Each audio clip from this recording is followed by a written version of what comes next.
দিনটা ছিল 10ই ডিসেম্বর আর আমার মিষ্টি ব্রাইড ছিল মনীষা। আজ মনীষার বিয়ের গল্প নিয়ে চলে এসেছি তোমাদের সামনে।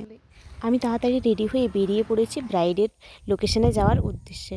তো আমাদের ব্রাইডের লোকেশনে যাওয়ার জন্য আমার একটা শর্টকাটের রাস্তা ছিল। তো শর্ট রাস্তা ধরেই আমি গ্রামের মন্দিরের পাশ দিয়ে নদীর ওপর দিয়ে যাওয়ার জন্য বেরিয়ে পড়ি। নদীর রাস্তাটা ছিল খুবই খারাপ, আর নদীর রাস্তাটা দিয়ে যখন আমরা যাচ্ছিলাম আমাদের স্কুটির চাকা নদীর বালির মধ্যে আটকে গিয়েছিল। আর রাস্তায় যেতে যেতে এই সুন্দর বাড়িগুলো আমার বেশ চোখে পড়ছিল। তারপর আমরা পৌঁছে গেলাম ব্রাইডের লোকেশনে। আজকে আমার ব্রাইডের টাইম ছিল 3টের সময়, আর আমার ব্রাইড এসে পৌঁছেছে প্রায় 4টের সময়। তো 4টের সময় ব্রাইড আসার পর আমি প্রথমেই চুলটা আঁচড়ে নিচ্ছিলাম। আমার ব্রাইডের ফেস মেকআপ কমপ্লিট করার পর অসাধারণ সুন্দর লাগছিল, আর ব্রাইড চেয়েছিল একদম সিম্পল একটা সাটল লুক।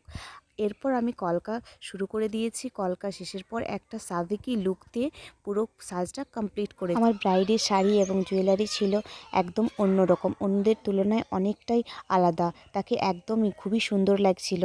ওর লুকটা তো আমার একদম লক্ষ্মী ঠাকুরের মতো লেগেছে। আর তোমাদের কেমন লেগেছে সেটাও জানিও। ওর ফ্যামিলির লোকেরা কি বলছে সেটা শুনে নাও। ঠিক আছে, সাজানো ঠিক আছে তো? হ্যাঁ সাজানো ভালো আছে, নেল পালিশ ডিপ ভালো লাগবে না? ঠিকই আছে, নেল পালিশ ঠিক আছে, ওটাও তো তোমার লাগছে না? হ্যাঁ লাল পলি ভালো ছোট হ্যাঁ আসতো। এগুলো ভালো আছে, হাতগুলো তো ইয়াকে হাতটা উঠে এই তোমার পছন্দ হয়েছে তো? হ্যাঁ ভালো ভালো দেখতে পাচ্ছ? বলো। আমার ব্রাইডের মেকআপটা তো খুবই পছন্দ হয়েছিল, কিন্তু আমি আলাদাভাবে কোনোভাবেই রিভিউ নিতে পারিনি। কেমন লাগছে ওকে? ঠিকঠাক লাগছে তো? ভালো হয়েছে সাজানো? আর তোমরাও কিন্তু জানিও আমার মিষ্টি ব্রাইডকে আজ কেমন লাগছে।